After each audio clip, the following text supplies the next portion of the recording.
통해서 우리 가운데 풍성한 은혜 허락해 주시기를 소망합니다. 아멘. 성도님들, 어떤 중요한 일을 진행하고 계시다가 갑자기 멈춰버려서 당황하셨던 그런 경험들이 혹시 있으십니까? 벌어진 일이 이제 내 힘으로는 어찌할 수 없겠다, 그렇게 깨닫게 됐을 때는 우리가 참 무기력함을 느끼기도 합니다. 내 힘이 감당할 수 있는 일이 참 적구나.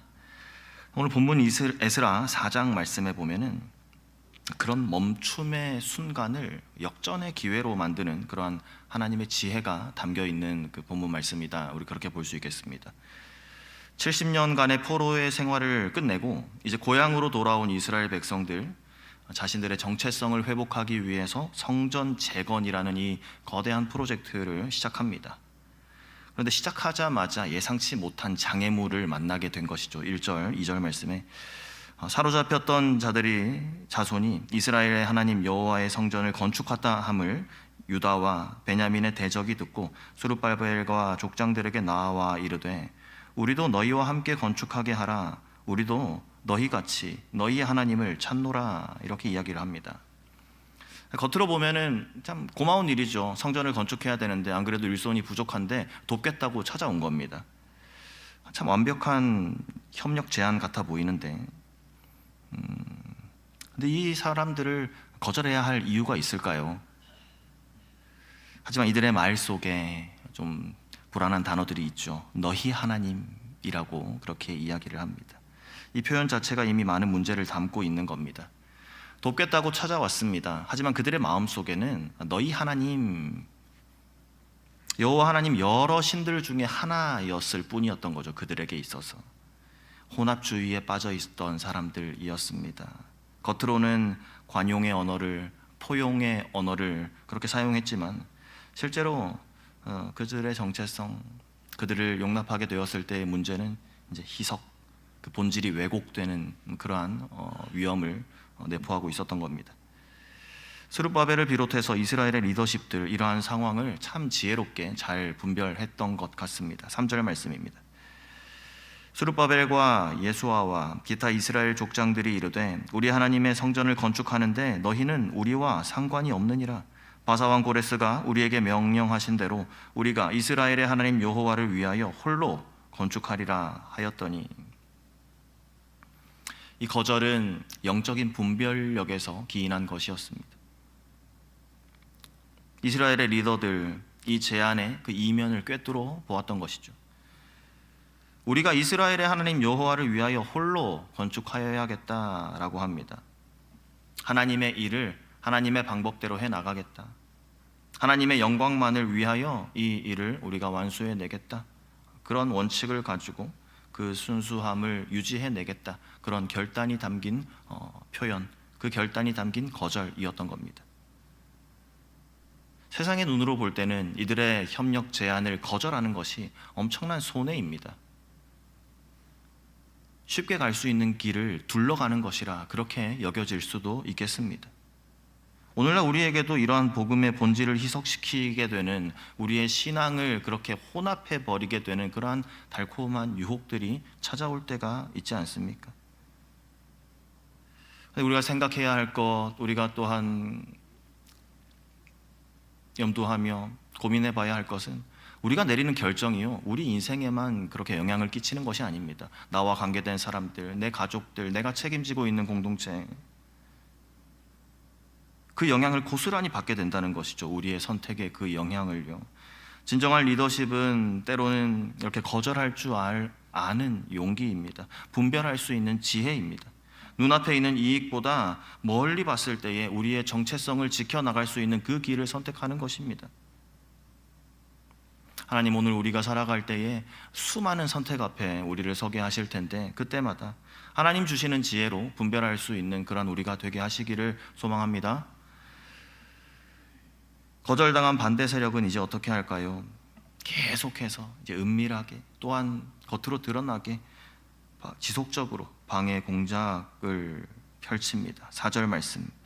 이로부터 그 땅 백성이 유다 백성의 손을 약하게 하여 그 건축을 방해하되 바사왕 고레스의 시대부터 바사왕 다리오가 즉위할 때까지 관리들에게 뇌물을 주어 그 계획을 막았으며.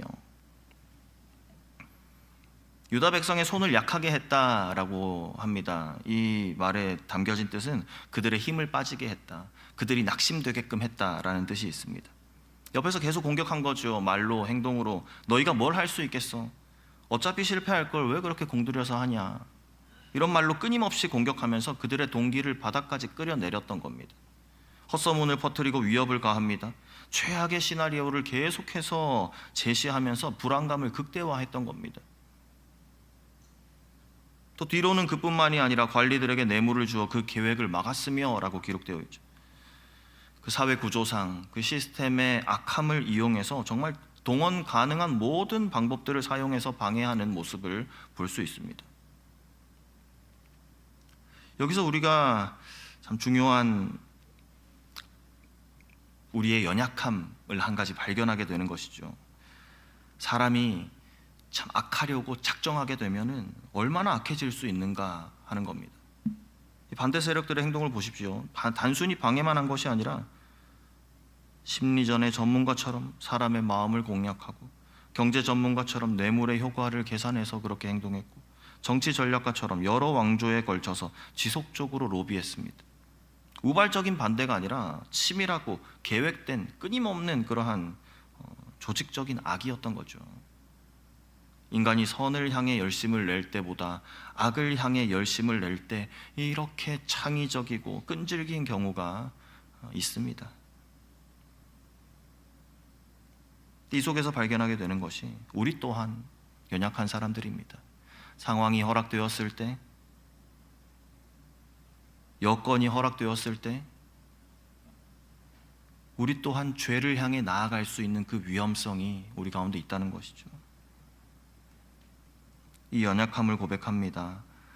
우리도 우리의 생각과 우리의 마음을 오늘도 주님께서 주장해 주시기를, 온전히 내 삶을 주님께 의탁할 수 있는 그러한 저와 우리 성도님들 다 되시기를 소망합니다. 24절 말씀입니다. 예루살렘에서 하나님의 성전 공사가 바사왕 다리오 제2년까지 중단되니라. 이 구절이 담고 있는 시간들을 대략적으로 계산해 보면은 약 16년 정도 되었습니다.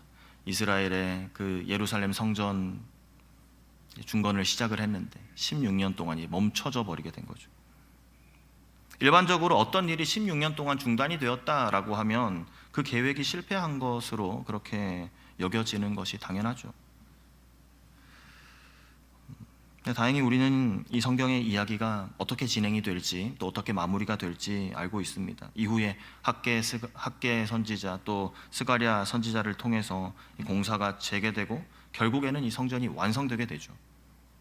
그 큰 역사의 흐름 속에서 우리는 생각해 봅니다. 이 16년, 그 시간은 어떤 의미가 있었을까? 멈춤의 계절을 통해 주시는 하나님의 선물이다. 그렇게 우리가 또한 볼 수 있는 것이지요. 16년이라는 이 시간이 이스라엘 백성들에게 있어서는 그 공동체의 정체성을 확인하는 시간이 되었습니다. 그 시간 동안 성전이 없는 상황 속에서도 이스라엘 백성들은 자신들이 하나님의 백성임을 더 깊이 확인해 갔던 그러한 시간이었던 거죠. 또한 이 시간은 이스라엘 백성들에게 있어서 목적과 동기가 더욱 순수하게 정화되는 시간이었습니다. 그들의 자존심, 민족적인 자부심, 이러한 불순한 동기가 정제되었던 시간, 순수하게 하나님의 영광만을 위해서 일해야 함을 배우는 그러한 시간이 되었던 것이죠. 기다림은 길어졌지만 그 속에서의 하나님의 시간, 하나님의 타이밍에 대한 그 신뢰는 점점 더 깊어져 갔습니다. 우리도 기다림의 시간이 참 길게 느껴질 수 있습니다. 그렇게 여겨질 수 있습니다. 언제 끝날지 알 수가 없습니다. 하지만 우리가 신뢰하는 것은 하나님께서는 정말 그 하나님의 계획하심 속에 완벽한 때에 일하실 것이다. 우리가 이것을 신뢰하는 것이죠. 이스라엘 백성들 그 긴 시간을 함께 견딘 사람들이 진정한 공동체가 되었습니다. 함께 기도하며 함께 주님을 찾았던 그 시간들이 그들을 더욱 주님 안에 하나 되게 했던 것입니다. 성경의 많은 인물들이 이런 멈춤의 시간들, 멈춤의 계절들을 경험하지 않았습니까? 잿더미 앞에 앉아있던 욥, 그 멈춤의 시간, 다윗이 광야에서 보냈던 그 멈춤의 계절들, 바울에게 있어서는 그 아라비아 광야가 그 멈춤의 계절이었죠. 이들의 공통점은 멈춰진 그 시간들이 이들을 더욱 깊은 하나님의 사람으로 만들어 갔다는 것입니다. 오늘 말씀을 통해서 발견한 하나님의 원리를 우리는 우리의 삶 속에서 어떻게 적용할 수 있을까요? 나에게 이 멈춤의 시간, 이 멈춤의 계절이 나에게 찾아올 때, 혹은 우리가 지금 그 멈춤의 시간 속에 있다면 우리는 이 시간들을 어떻게 해석할 수 있겠습니까? 그 속에서 우리가 해야 할 일들이 있습니다. 그 속에서 우리가 할 수 있는 일들이 있습니다. 이 시간은 우리가 영적인 분별력을 훈련할 수 있는 시간입니다. 말씀에 뿌리 내리고 기도로 영적인 섬세함을 유지하면서 성숙한 공동체와 함께 의논하며 영적인 분별력을 훈련해 갈 수 있는 시간, 그 시간으로 삼을 수 있기를 바랍니다. 또한 이 시간은 우리의 하나님 안에서의 회복력을 개발하는 시간이 될 수 있습니다. 낙담이 찾아올 때 우리 하나님의 신실함을 기억합니다. 두려움이 엄습해 올 때 하나님의 말씀을 기억합니다. 두려워하지 말라, 내가 너와 함께함이라 말씀하신 그 하나님의 말씀을 되새기며 우리 영적인 그 코어 근육을 더욱 튼튼히 하는 시간이 될 수 있는 것이죠. 우리에게 허락된 이 멈춤의 시간은 우리가 정직한 방법과 성실함으로 우리의 모습을 유지하며 단단해져야 할 그러한 시간입니다. 타협이 아니라 더욱 하나님의 방법을 고수하면서요, 이 시기를 버텨내며 계절이 지나가든 이 또한 지나간다. 우리의 발을 그 흙 속에 더욱 단단히 고정시켜서 하나님께서 일하시는 그 하나님의 계절이 올 때까지 꺾이지 않게 하옵소서. 때를 따라 도우시는 하나님을 더욱 신뢰하게 하옵소서. 그렇게 우리가 믿음을 더욱 굳건히 하는 시간으로 삼을 수 있는 것이죠. 오늘 본문의 말씀, 이스라엘 백성들이 겪었던 그 반대와 좌절의 이야기처럼 보이지만 사실 그 속에서 그 반대를 사용하셔서 더 깊은 하나님의 사람으로 만들어 가셨던 그 시간임을 우리가 발견합니다. 하나님 우리에게 물으십니다. 이렇게 정말 끝날 것 같으냐? 아니면 이 시간이 나와 함께 새로운 시작을 준비하는 시간일까?